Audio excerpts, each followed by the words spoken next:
Hey kiddos, happy Technical Tuesday. We're going to continue talking about compound interest, and I am going to teach you a very simple rule. It's called the Rule of 72 that explains how compound interest works.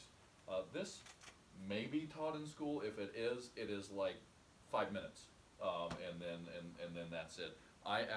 This is when I started my mortgage career and I was selling debt consolidation loans basically.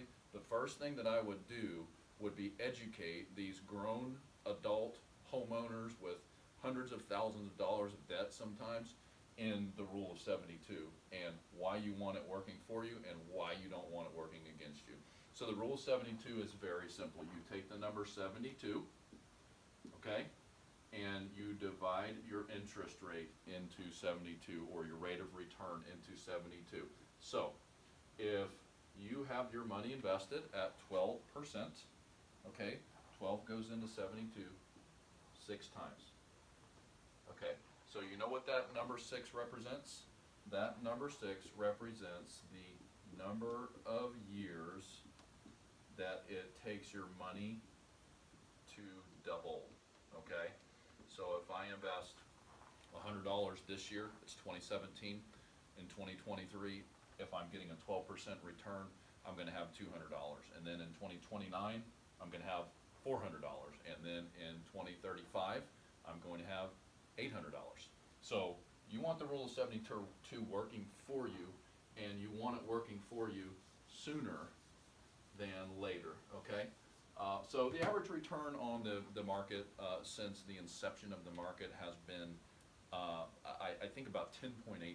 So money about every 7 years. If you invest your money in the stock market, about every 7 years, on average, your money is going to double. So the Rule of 72 can work against you as well. If you have money on a credit card, so if you're using a credit card to pay something, all right, that credit card company, I'm sorry, it's the Rule of 72. Okay.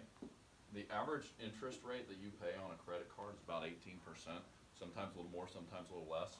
But 18% goes into 72 4 times. So every 4 years that your money sits on a credit card, that credit card company is doubling their money on you. So if you buy a dinner, for example, a $100 dinner on a credit card, and you're just making the minimum payment, it takes a long time to pay that $100 dinner off. That $100 dinner is probably going to cost you a couple $100. Long after, years after that dinner's passed through you. So don't use credit cards. Just don't use them. Ask your mama about that. She had some tough lessons when she was pretty close to your age. So I know that she, and I know that I, would want you to avoid the pain of debt. So if you don't have the money to buy something, don't buy it. Plain and simple. The reason that you don't want to is because of compound interest, which can be very simply explained by the Rule of 72. So today's work is pretty simple.